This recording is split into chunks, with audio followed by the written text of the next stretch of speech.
Pendant 3 ans, il a été alité, dépendant de sa femme pour tout, mais à sa grande surprise, et après tous les changements dans sa vie, il a également dû faire face à un changement de comportement de sa femme. Un jour, elle est arrivée dans sa chambre en disant qu'elle sortait avec un ami du travail et qu'elle n'avait pas d'heure précise pour revenir. Il était méfiant et disait que c'était comme ça tous les jours maintenant, qu'elle sortait tous les jours avec cet ami du travail, et qu'elle savait qu'il venait la chercher à la maison, mais qu'il n'était pas assez fou pour croire qu'il n'y avait rien de trop entre eux. Elle a nié, mais il a continué à parler et à dire qu'elle le trompait, qu'elle ne méritait pas de subir tout cela. Elle a continué à le nier, avec assez de colère, a dit qu'elle prendrait son argent pour payer une gardienne, parce que cette charge n'était pas la sienne et qu'il devrait arrêter de se plaindre. Elle a dit bonne nuit et est partie.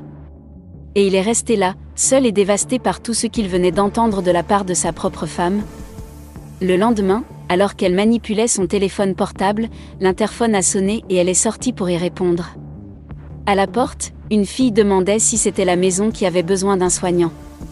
Rapidement, elle tire la jeune fille par le bras et lui dit que oui, qu'elle avait d'excellentes recommandations à son sujet et qu'elle ne ferait même pas d'entretien. Dans une grande hâte, elle présente sa nouvelle aide-soignante à son mari, et sur un ton de mépris, elle dit qu'elle ne supportait plus de s'occuper de lui, et qu'à partir de ce moment-là, elle aurait la paix. Plus que rapidement, elle quitte la pièce et le laisse aux soins de William, son aide-soignante. Il la remercie ensuite d'être là pour s'occuper de lui et lui dit qu'il n'a pas changé de vêtements depuis 3 jours et que la nuit dernière, il n'avait rien mangé et était affamé. Elle a donc dit qu'elle serait là pour bien s'occuper de lui et ne pas le laisser manquer de quoi que ce soit, et c'est exactement ce qu'elle a fait, elle s'est occupée de lui dans les moindres détails. Le lendemain, alors que le concierge faisait son lit, sa femme est arrivée en demandant où était sa carte de crédit, car la sienne avait débordé. Il l'interroge en disant que la semaine dernière, elle avait déjà acheté avec sa carte et qu'elle voulait maintenant acheter à nouveau. Elle se met en colère et dit qu'elle ne voulait pas savoir, parce qu'elle avait besoin de nouveaux vêtements et de nouvelles chaussures et qu'au moins pour quelque chose, il devrait servir. Et la suppliant, il lui dit de ne plus dépenser son argent. Elle continue à l'humilier, en disant que ce n'est pas parce qu'il est invalide qu'elle va l'enlaidir. Déjà en colère, elle décide de prendre la carte sans sa permission et sort faire ses courses. L'aide-soignante, ne croyant pas ce qu'elle a vu, lui demande comment il peut supporter toute cette humiliation, et il répond qu'après si longtemps, il s'y est déjà habitué, mais qu'elle ne doit pas s'inquiéter, car les jours de sa femme sont déjà comptés.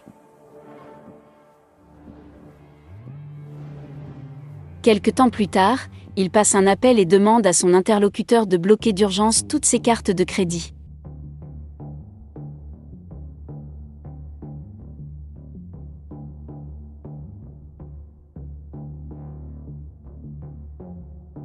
Peu après, elle entre dans la maison, furieuse d'avoir découvert que toutes les cartes avaient été bloquées, et entre dans la pièce en hurlant pour appeler son mari. Et comme d'habitude, elle commence à l'humilier, lui demandant satisfaction sur le blocage de ses cartes.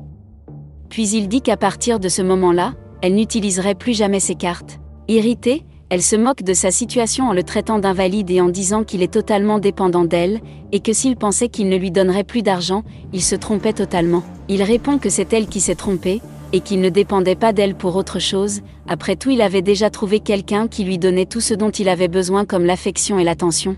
Elle a demandé avec surprise qui était cette personne. À ce moment-là, il appelle sa soignante William, et quand elle arrive, devant sa femme, il se déclare à elle et lui demande s'il serait digne de son affection. Sa femme rit de cette situation, mais est surprise lorsqu'elle entend William dire oui, qu'elle accepte la demande, et la concierge continue à dire que c'est exactement ce qu'elle a entendu, et que bien qu'il ne puisse pas marcher, il a de nombreuses qualités que les autres hommes n'ont pas. Avec colère et incrédulité, elle quitte la pièce et les laisse seuls tous les deux.